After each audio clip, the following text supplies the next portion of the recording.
What's up, ladies and gentlemen? For my first cook on my Blackstone griddle, I decided to do a double cheeseburger, and it did not disappoint. So I started off with these bourgeois patties. I love the bourgeois patties. I hit them with some patties seasoning.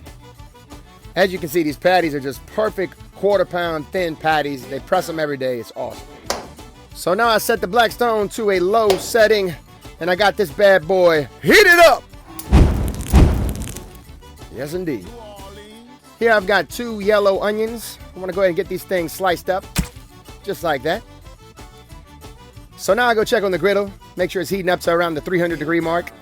As you can see, I'm checking all areas of the griddle with my thermal gun.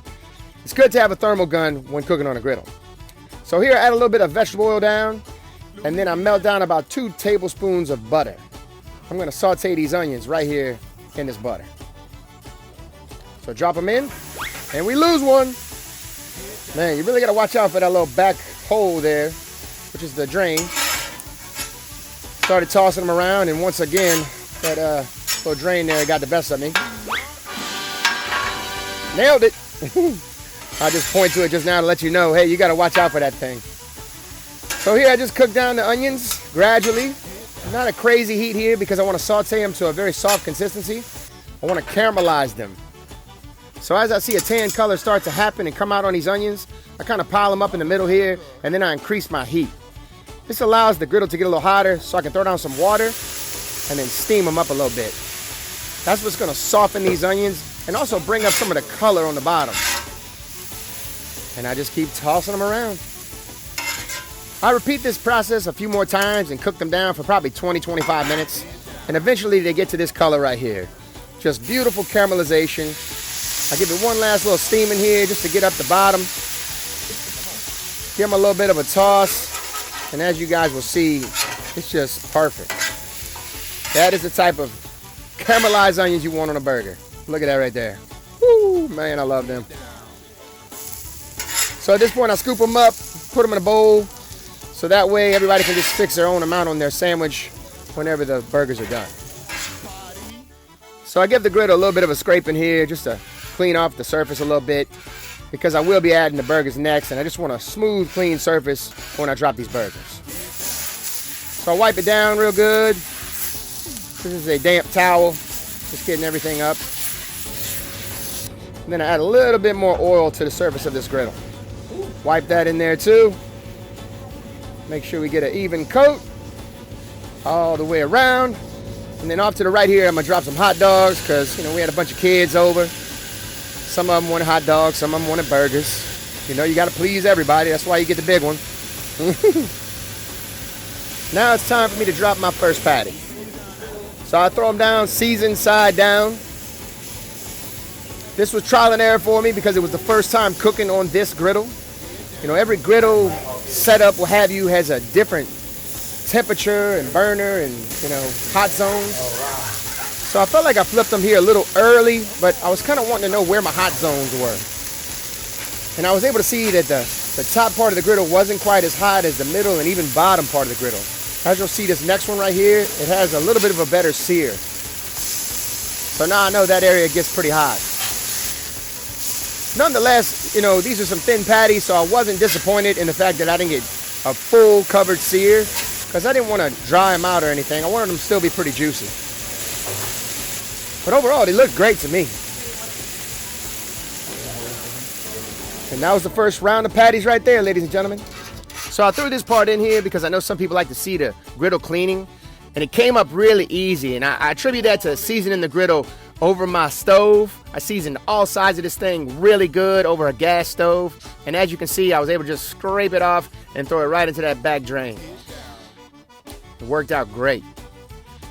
So now the griddle is nice and cleaned up for the next round of patties. Slammed them down. And I decided to press them a little bit this time to see if maybe I could give them a little bit of an extra sear. The hot dogs were done. Went ahead and got them off the griddle. I love scooping them all up like that. It's pretty cool. There we go. So now I gave these a flip. A little bit better sear that time. I probably could have went a little longer.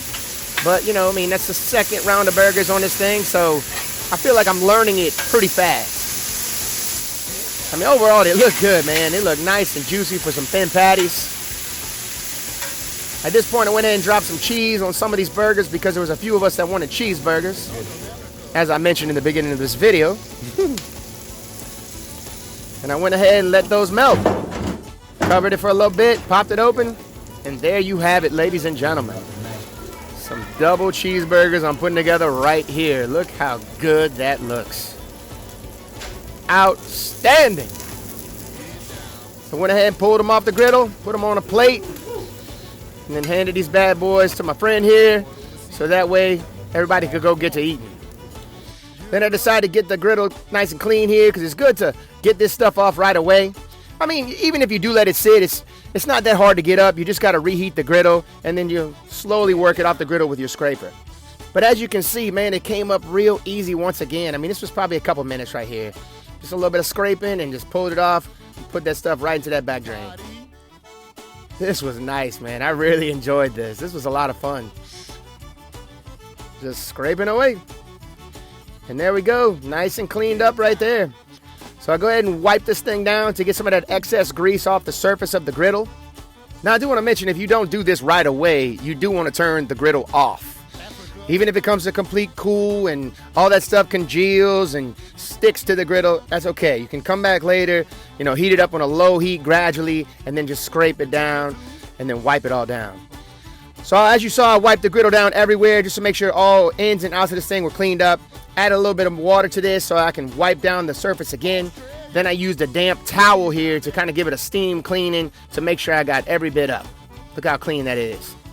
Now that this bad boy is clean and heated back up, I added some avocado oil to the surface. And I'm going to wipe that down, a nice thin coat of this avocado oil on the surface of this griddle. The avocado oil has a very high smoke point, so it's a great polymerizing oil for a griddle and what we like to do on the griddle. So I'll make sure this gets very thin here. As you can see, thin coat. I wiped it all down. Got it smoking again. Let it smoke off for a little bit, then shut the griddle down. And there you have it. This bad boy is ready for its next cook. But for now, I'm going to enjoy this double cheeseburger right here. Man, I'm telling you, that is so good. Get you some of that, ladies and gentlemen. Hiya!